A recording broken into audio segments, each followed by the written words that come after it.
Hello and welcome to Lancaster Golf Club. I'm Alex Webb and I'll be giving a level 2 explanation demonstration of a pitch shot. What is a pitch shot? A pitch shot is a shot we use in golf to obtain control of distance and direction over a varying range of distances, tending to be shorter.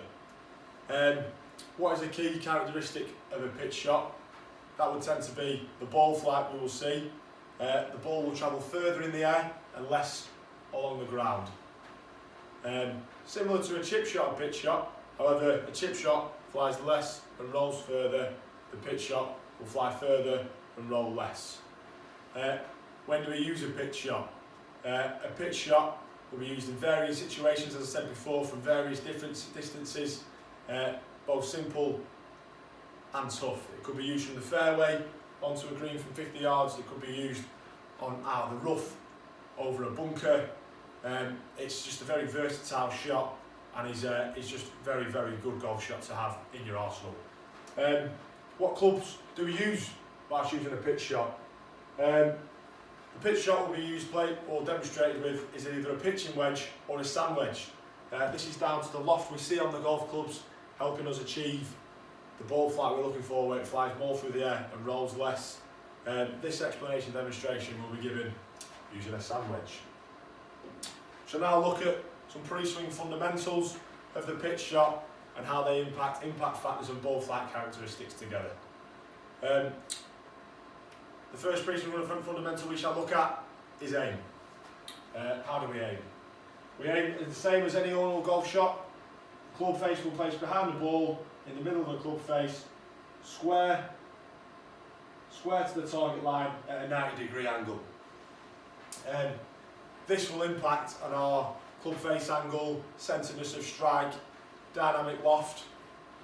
These impact factors are so important as they just relate straight into the ball flight characteristics seen within the golf shot.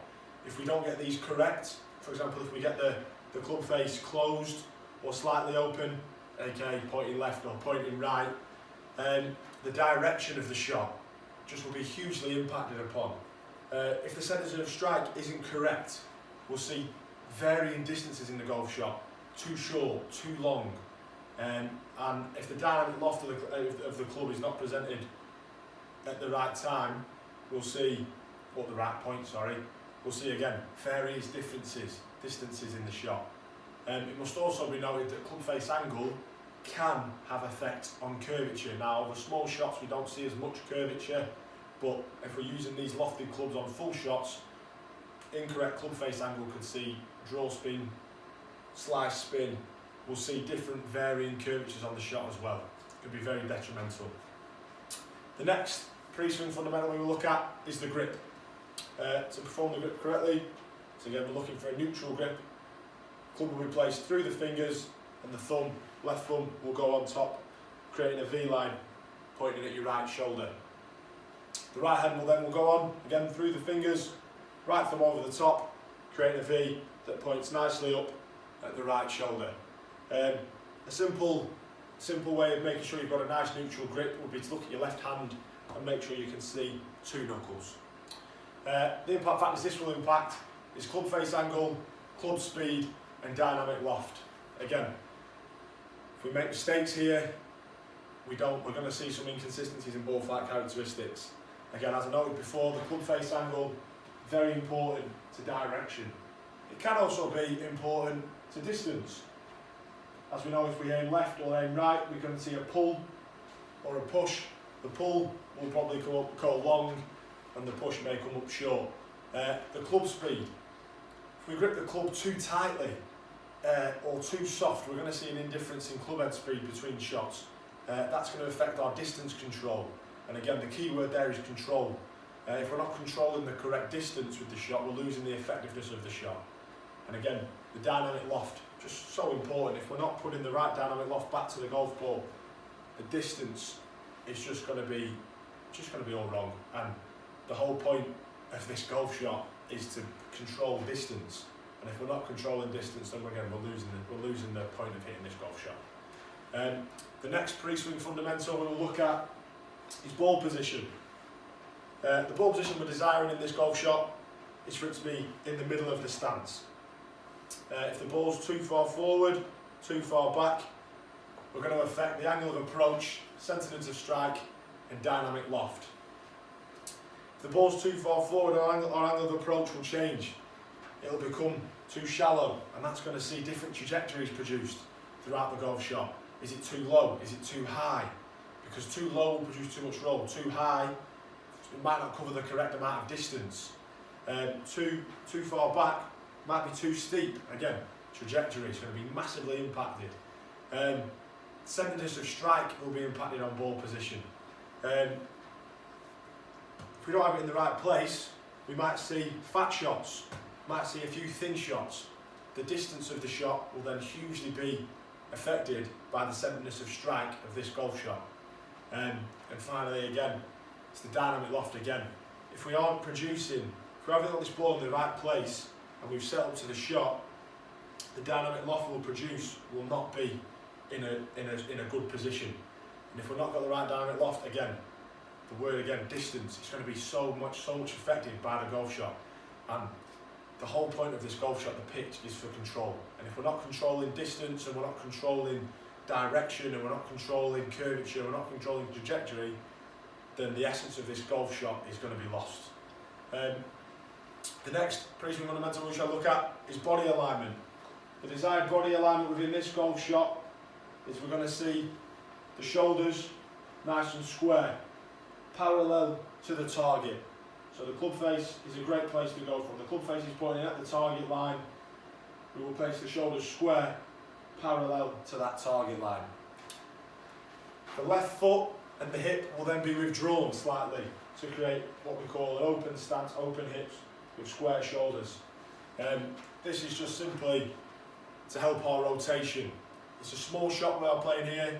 It's going to be delicate. And we need to just have those hips and feet, the left foot slightly withdrawn and the left hip slightly withdrawn to help improve our rotation through the shot, especially on those smaller ones. The impact factor, again, which will be affected by body alignment, is swing path. The desired swing path we are looking for is in to out to in. Sorry, not in to out to in to square to in. This is going to help produce the most neutral ball flight we can achieve within the golf shot. If we haven't got the right swing path, our curvature can be massively affected. Then we can find, this is when we start to see the pitch shot unravelling quickly, because if we've got poor swing path and poor face angle, direction, curvature, it's going to be massively affected within the golf shot. The final pre-swing fundamental we're going to look for is posture and stance. The posture the way we'll achieve that is the normal way. We'll have a slight bend in the knees, we'll hinge from the hips and we'll just let the arms drop there for you. Our stance, again, we're not going to go too wide, we're not going to go too narrow, we're going to go nice, shoulder width apart, weight 60% in the front, in the lead foot, 40% in your trail foot there, so 60% in the left, 40% in the right foot, in a nice stable position. If we get too narrow, we're going to see some lack of stability and indifferences in the golf shot, and that can really massively affect our angle of approach, our club speed, how fast we're hitting, how fast this club's coming through the ball, and how well we strike this golf ball. Again, it's so important to stress the importance of these ball flight characteristics and how they link towards these the impact factors and how they link towards these ball flight characteristics. If we've got a poor angle of approach, you know, we are going to lose distance control. We are going to lose trajectory. We're going to lose the control we are looking for. And again, if we haven't got the right trajectory or haven't got the right distance, the effectiveness of the shot is just going to be ruined. If it's too low, it might not stop in time. If it's too high, it might not get there. There's all these different varying factors that we must understand when looking at this golf shot. So again, nice shoulder width apart, 60-40 weight, and that'll hopefully allow us to produce a good angle of approach. Club speed will be nice, and the centredness of strike will just be in that middle of that club face for us. I will now attempt to demonstrate the golf shot for you, and then we'll also look at how we can control distance using this golf shot. As I said before, demonstration we begin with a sand wedge. The pitch has 3 different swings. We have a half swing, a 3/4 swing and a full pitch. So full pitch, 3/4 pitch, half pitch. How do we regulate these? We regulate this using our left arm. For the half pitch, we'll see the left arm come parallel to the floor at a 90-degree angle, and then we will turn through, swing through and stop on the same time, on the same place. Looking at it from a clock perspective, be a 9 till 3. I should now demonstrate that shot for you. So, said before, half pitch shot, 90-degree angle created with the club, left arm parallel to the floor, halfway there, 9 o'clock, and swing through. Providing all our pre-swing fundamentals are correct as well, we should hopefully produce a nice golf shot. Lovely. Just about got that nicely done for you. We'll then move into the 3/4 pitch shot. What you'll see as we go through these is you'll start to see the distances change, going further and further and further. The 3/4 pitch shot, we see the left arm come to the 10 o'clock position, and again it will swing through the same distance we swung back. Again, providing our pre-swing fundamentals are all correct and our impact factors are correct, our ball flight characteristics will follow. It's going to be hopefully a good shot, effective, useful for what we need it to be used for. So we're going to swing 11 o'clock, 10 o'clock, 3/4 pitch, and then through the other side.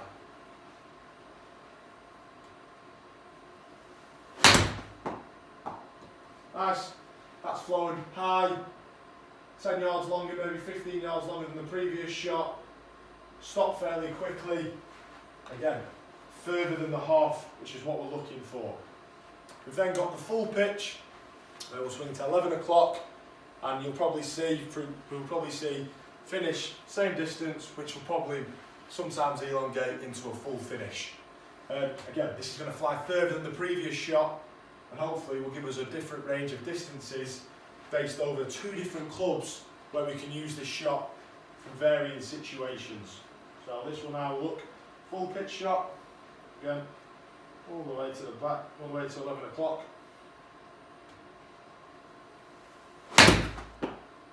Oh, bit of a pull on the last one. Right, so it's not a bad time to hit a bad golf shot. So, my club face angle was not good. Did I aim incorrectly? Was my swing path off? Was my posture off? Was my stance off? There's various different things that could affect these different things. But we can see how, if we don't get these correct, we can see how the shot can be impacted and we can actually hit a bad golf shot. Could I achieve the right flight and right distance for the shot, but wrong direction? So we could put that down maybe to club face angle. I hope this demonstrates how effective and important a pitch shot can be for you. As the demonstration showed, we can use it over various distances and various different situations. It's just vitally important we get those pre-swing fundamentals correct. We then produce the right swing within the golf shot and choose the right distance of shot for the right varying situation, and hopefully the pitch shot can be very helpful for whoever needs it. Thank you very much.